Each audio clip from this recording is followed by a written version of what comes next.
Viewer discretion is advised. Hello everybody, the Lawn Gnome is here. Guys, listen. Everybody's gonna be interested in this.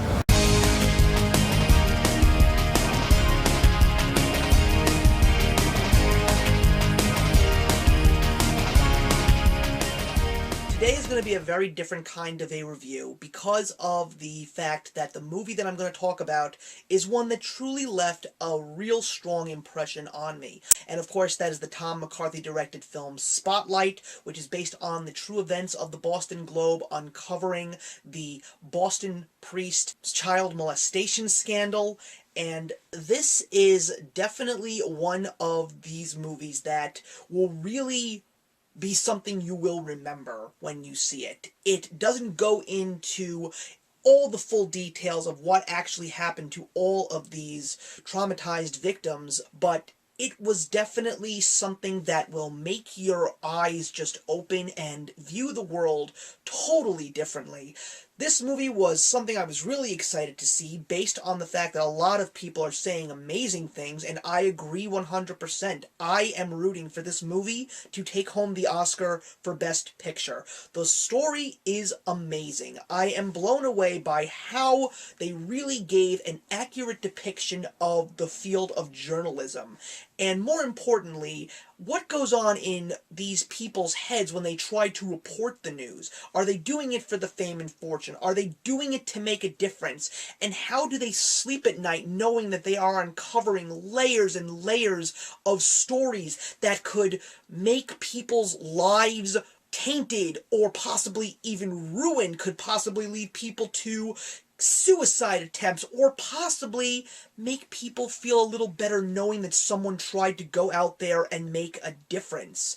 That's what the story in this movie is all about, and it's done so brilliantly thanks to the directing and thanks to the brilliant cast that did their part in making this movie a reality.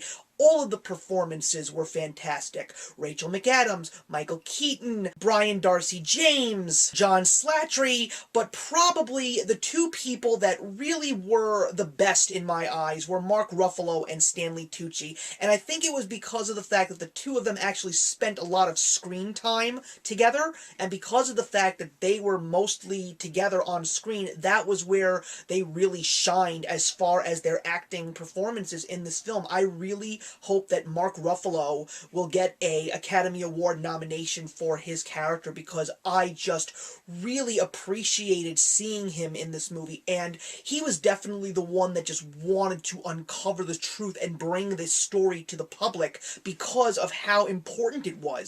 When you actually saw him looking at children in a playground or children with their parents, you could just see in his eyes how upset he was knowing that there were people in this world that were trying to take advantage of innocent children, and not just any people who had real respectful places in power. There's also a fantastic score. I mean, it's not something that truly stands out in the film, but it really does drive the movie along, and it usually seems to be the same song that recurs over and over again. And then when I found out that it was Howard Shore that did the score, it made so much sense, because I just really appreciate his work, thanks to movies like The Departed and of course all the Lord of the Rings films. But there's just something about him that he really brings something amazing to the table whenever he composes a score for a film. This movie also digs a little deeper, going on the journalism aspect here, because it talks about the fact that even though it involves entirely uncovering the story of the Catholic priesthood, these could be teachers, these could be guidance counselors, these could be people who coach a sports team, they could even be something that you would least suspect,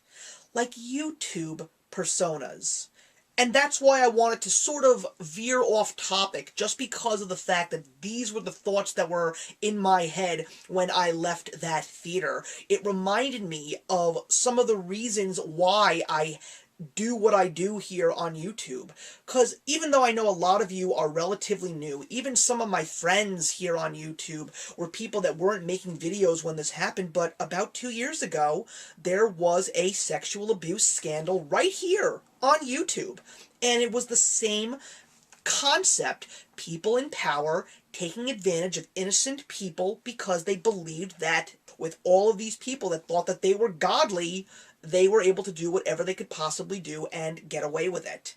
These were people that would either meet their fans in VidCons or even meeting in friendly places for coffee, and they would lead their victims, and these are males and female YouTubers who did these horrible things and had non-consensual sexual acts with these innocent people.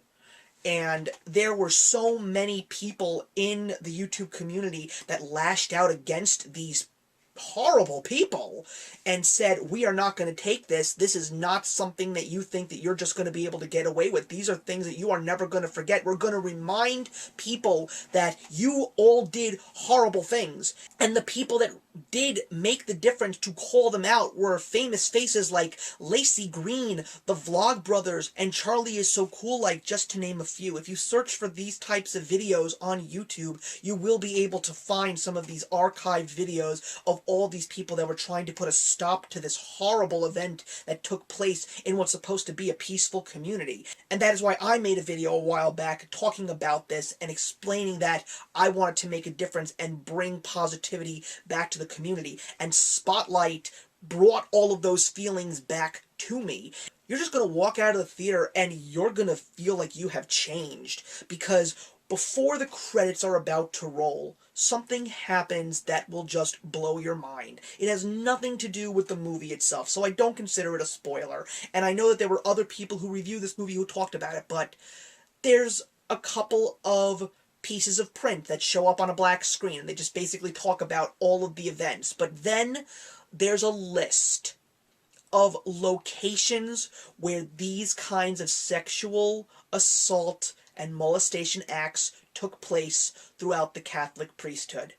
And the list just goes. Like, you wonder when the credits are gonna roll. You're hoping that after 3 whole pages worth of locations, you hope that it's going to stop, but it doesn't. And it stretches far beyond Boston. It stretches far beyond the United States. It just makes you wonder. And it just scares you to a certain extent. And when you leave that theater, you are thankful that you actually saw that there were people that tried to put a stop to this. And I was so glad that I went to see this movie. Spotlight is truly one of the best movies that I have seen this year. I think it may be the best. I'm still not sure yet, but I would love to have this movie as a part of my collection because of the importance of the nature of the film. So go in with some caution, but also go in with an open mind, knowing of the importance of what these people did to try and uncover the truth, and how they tried to make a statement about it doesn't matter who you are, you do something wrong, you should pay the price. Spotlight gets 4 out of 4, guys. Thank you very much for watching my reviews. As always, please put your comments in the box below, and let's have a discussion about Spotlight, or anything else that you feel it is related that you just want to get off your chest and talk about. Feel free to rant and rave, guys. It's an open house here. So I am the Lawn Gnome. I will see you in the next one, and actions speak louder than words. Stay safe.